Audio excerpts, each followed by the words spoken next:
Welcome friends to NCIX Tech Tips. Today we are going to be doing some hands-on modding with NVIDIA G-Sync, and we're going to show you how to turn this, oh it's heavy, into this, minus the sticker on the back because we don't have another one of those.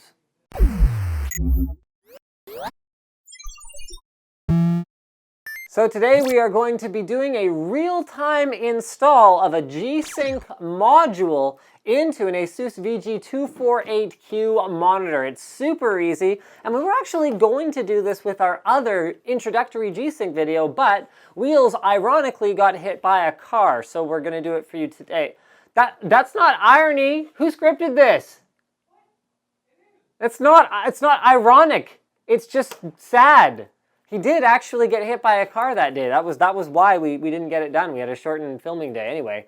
On that somber note, G-Sync is really exciting, and it's the adaptive variable frame rate technology that kills screen tearing while eliminating stuttering and input lag as well. Gaming just feels super smooth. It works really well, but unfortunately, you kind of have to either buy a pre-modded monitor or win a module in a contest, or maybe there'll be ways for you to buy them by the time you watch this video or whatever else.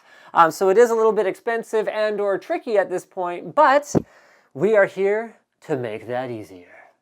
So you're going to need a few tools to do the job. You're going to need a spudger, but because oh no, I don't have mine today, so I'm just going to be using a flathead screwdriver tip, and I will scratch the monitor a little bit, so be aware of that. Then you will also need a Phillips head screwdriver tip, and other than that, we're ready to dig right in, so to speak. Don't worry, I didn't hit the monitor. It's all good. I was just doing that for emphasis.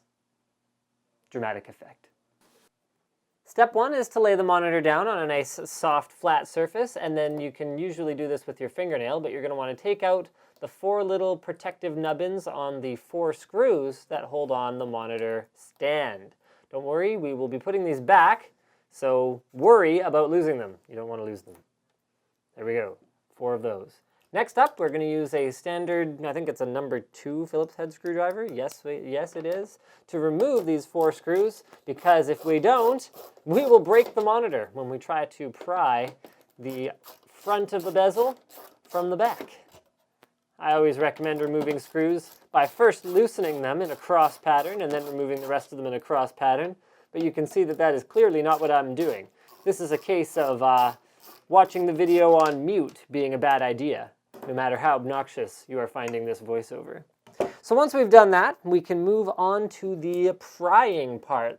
One of the reasons NVIDIA chose this particular model of monitor over some of the other options available was the ease with which it can be modded. So I would recommend using a proper sort of prying tool for this, but we are just going to be using a flathead screwdriver, so all we got to do is find the 2 little spots that are pre-done for us, and we are going to twist them. It's always better to stab and twist for most effect. Boom, until we hear that crack. Then there's one at this side. There we go. And once we've done that, we can basically like jam our fingers in there and pry the whole thing up. So give me just a moment here. And yeah, we might need that screwdriver again. See, this is the kind of stuff that's pretty fun. I got this. Okay, come on up, you. Sometimes you gotta kind of creep around to the edge here a little bit. Give it the old twist. And then, okay, well, you know, the first one I tried this on. Oh, there we go. Woo! Exciting. Be careful not to break the clips. It'll be hard to put it back together without those. So just be gentle, but forceful. Gentle but forceful. That is the word of the day. Gentle but forceful, which is 3 words. Actually. There we go. Okay. Cracked it open without cracking it. So put that somewhere safe. You will need that. Now, you see that, apparently this already had some things installed on it. Okay, so now you see where we will have to take, actually it's tape that holds the whole thing together, which is sort of exciting. So we're going to undo all of the connectors. So first, you're going to want to pull this connector out a little bit. Okay, just kind of kind of, you know, pull that out a little bit. Then, there we go. It should come up. There we go. So you lift that up, and that ribbon connector comes off. Then you gently, pulling on the plastic here, pull that connector out. That's for the speakers. We will not be hooking those back up. The monitor will no longer speak to you. You will not be on speaking terms with your monitor because there's nowhere on the G-Sync module for speakers. Then we will go ahead and pull this baby out. Very carefully, of course. We will pull this baby out. Very carefully, of course. Little clip on the top there. Just gently wiggle that out. And then finally, we will pull this guy out. By the plastic, of course. And then you'll see that there is tape holding the monitor together. That is apparently pretty normal, at least on this monitor, to have tape holding it in. So we go ahead and peel that back. The good news is this is extremely sticky, very awesome tape. Not just regular tape holding your monitor together, like metal tape. It's got like adhesive on one side and no adhesive on the other side. I guess that doesn't necessarily indicate that it's anything other than regular tape. So we'll go ahead and peel back from the module itself, which will make installing the altered module a little bit on the easier side. Let's go ahead and, oh yeah, see, I wish I had better fingernails. This is quite challenging. I don't know why we committed to do this in real time, but hopefully you guys are still enjoying the ride here. It's not the first time I've had to say that in my life. No, it's always awkward though. All right, so now we see that the next step, I didn't actually realize that this doesn't come as pre-assembled like this, so we'll walk you guys through actually putting the G-Sync module PCB into this one. So in much the same way that if you were working on any sensitive electronic component, you would want to make sure that you are correctly grounded. You're going to want to make sure that you have an anti-static grounding strap on before proceeding with this next step, or really any of these steps. And we're going to start by removing the electronics that were in the monitor in the first place. Keeping all screws in one place for safety. One of the things I like to do is I like to put them down on the table next to it. If I don't have a little bin for it, in like a corresponding to where they were installed location. I do find that to be a slightly handy little way to do that. I've actually never removed this piece before, so this is a bit of a voyage of discovery for all of us. Let's go ahead and remove these two screws down here, which evidently hold that in. So we're going to go ahead and put those in a sort of similar sort of fashion over there. All right, here we go. Now, one of the other things that we're going to lose during the upgrade is our DVI and our HDMI ports, in addition to the audio ports, because G-Sync, or the G-Sync module, does not support either of those two inputs. It is DisplayPort only right now, and no audio. So this whole thing is going to come out, and we may be back in just a moment. All right, so sorry guys, we had to take a break to go get a little socketed screwdriver here so that we can pull these babies off the DVI port. Don't worry, if you don't have one of these, then you do have another option. You can just grab a, although it's kind of a janky option, but you can just grab a pair of like needle nose pliers or something like that and use those to loosen them, then take them off by hand. Okay, so there you have it, folks. The stock module is mostly removed. So you can see what it would look like if you were to remove it like that. All right, then the next thing we need is to remove the power cord. So that's the, that goes to the power input, and then there's a board here, and then there's a power lead over to the input. So let's go ahead and take out these, looks like 3 screws. This is quite the voyage of discovery. Another option, guys, if you don't trust yourself to keep screws organized like me, you can see that my system fell apart very quickly there, is filming yourself while you do it, because that's never awkward. No, because what that'll allow you to do is watch back the footage and then reassemble according to what things looked like and how they went together in that fashion. So that's another way of doing this. Go ahead and see if we have any other screws over here that are hiding on us. hidden screws. Those are the ones that'll screw you, so to speak. Or get you, or whatever word you would like for me to use. Okay, well, that's interesting. We'll be back in a moment. All right, so the reason we couldn't get that out was because we have to pry this baby up. Let's go ahead and do that. There we go. Let's go ahead and, yeah, I'm gonna have to kind of pry it some more. When at first prying doesn't work, pry some more. All right. Oh yeah. There we go. So that piece got a little bit bent in the process. Don't worry, you won't be reassembling this monitor the way it was originally anyway, so best of luck with that. Okay, there we go. Now it makes sense. So with that out of the way, the whole thing can be removed. So you can see we left one of our wires plugged in, so we're just going to go ahead and pop that bad boy off. See, is that a locking connector? Nope, doesn't appear to be. Just gotta wiggle it a bit more. Do the old cable wiggle. Sort of a dance, you know? All right, I'm not gonna touch any of that stuff. There you go, guys. The stock electronics have been removed. Be extremely careful. Capacitors can actually hold some pretty serious zapping power in them. You do not want to touch those under any circumstances, even if they have been unplugged for a very long time. There is one slightly unintuitive step, so we're bringing another tool into the mix. This post right here has to come out, so you can go ahead and just apply a little bit of force there and boop, of the casing that it was already in off camera, and we'll be back in a moment. All right, so here we are now, guys, with the G-Sync module, which is actually just this piece connected to this interface here in the middle. The processor's under there, memory is here, and you can actually see that it's a lot more bare bones than what we originally took out, and the reason being that there's not as much going on here, so it just takes DC input.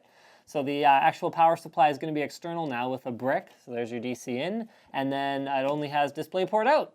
So that's kind of all there is to it. Well, no, I mean, there's more to it than that. You know, there's all the magical G-Syncness of it, of course. But yes, there you go. All right, so the next thing, and it's probably a good idea to be careful as you go and double check the orientations of things like your cable harnesses and things like that. But if you, for whatever reason, forget or lose track, the one that goes into J46 has a yellow wire over here at the far left, closest to the NVIDIA logo, and the one that goes into J48 does not have any yellow wires on this side. So we're going to go ahead and plug those in because we will need those for later. They're keyed, so they only go in one way, but either way, again, taking pictures as you go or keeping careful track is probably not a bad idea. All right, over here, we have, once again, a connector that is keyed to only go in one way. Nice little, you know, rainbow-colored connector there. Go ahead and plug that bad boy in. And then finally, we have, oh, hold on, yeah, this guy right over here. So this goes into this side, right here.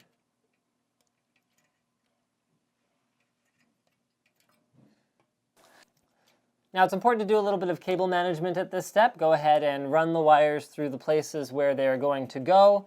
The whole module is actually going to go face down right here. Now the one thing we don't connect is that little ribbon cable, because that one is pre-attached to the monitor and kind of pre-cable managed over there. So that's for the power button and all that kind of good stuff. So we'll go ahead and put this baby into place. And then, because I actually kind of forget exactly which spots all the screws go in here, we're just going to kind of put the screws in.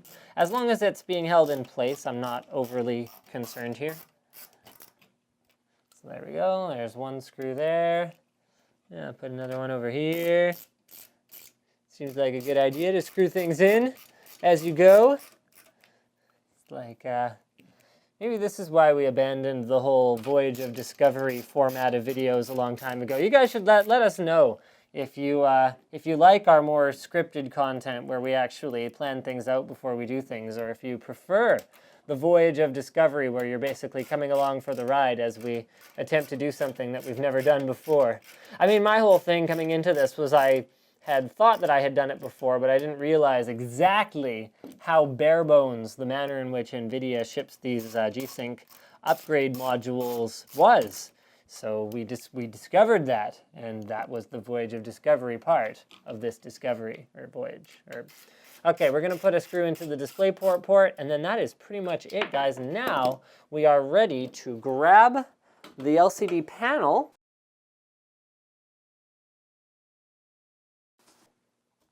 And then we're going to double check where the ports are, and we're going to make sure that the bottom is aligned with that. All right. Then, because we carefully marked at the beginning of the video, which we didn't do because we forgot, but we're going to align with where it used to be, exactly. And we're going to make sure that all of our pieces of adhesive here can be easily reused, okay? So we're going to be real careful with that.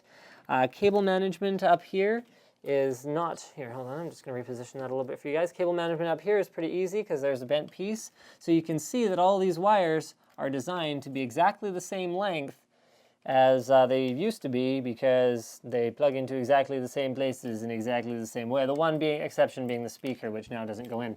All right, now this little ribbon cable here does get a little bit trickier. You actually kind of gotta probably detach it here and stretch it a little bit to reach into this spot, but all you do is, can you see that okay, camera operator? Yeah. Okay, awesome. So all you do is position that inside the little zero insertion force connector and then push that baby down, lock her in place, and then she's in, just like that. See, it's not so hard. It's not so hard. We got this. All right, we got to do this bottom corner one over here.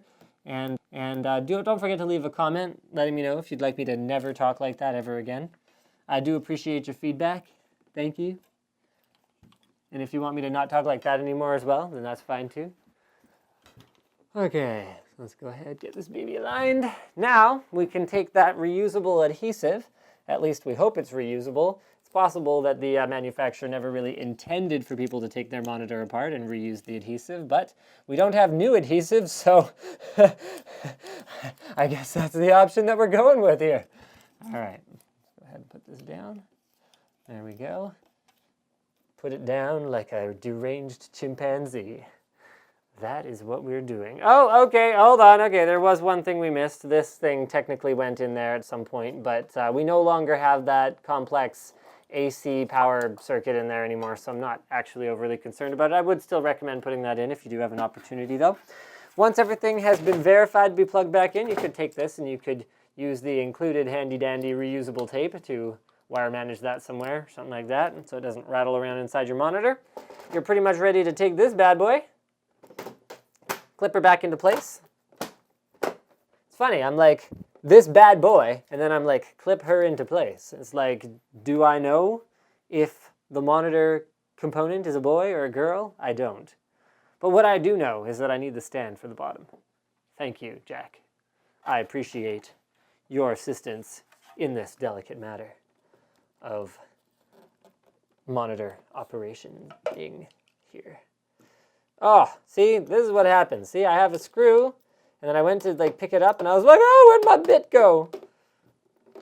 The bit's here. Don't worry, I have it. Ah, I poked myself. I keep a pin in my screwdriver for like poking things. Usually not my finger. But that can be really handy. I mean, not handy when you poke your finger. I mean, okay, it's handy in the sense that your finger's on your hand and you poked it, but not handy in the sense that it's useful.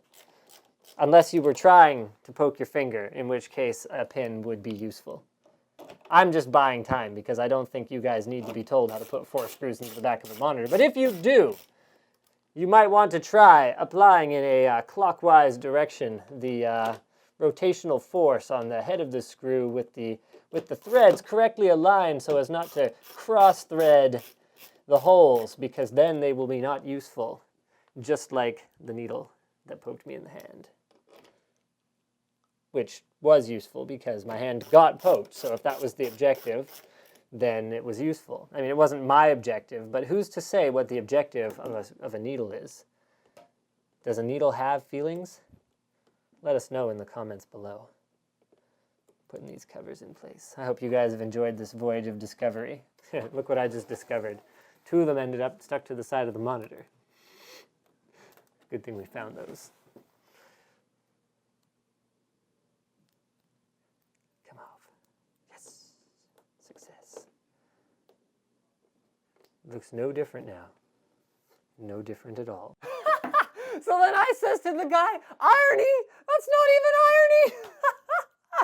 Anyway, guys, I hope you enjoyed this video. We are all done upgrading our Asus VG248QE monitor to now being the, I don't know, there's no model name for this because it's that monitor but with like more technology inside. So, but in some ways, I mean, it doesn't even like have like DVI in anymore. So, I mean, that's sort of a thing. But there's like better technology, maybe not more technology. One way or another, G-Sync's really cool. You guys should definitely try it if you get an opportunity. Thank you for watching this episode of NCIX Tech Tips. Don't forget to subscribe for more videos like this from ncix.com.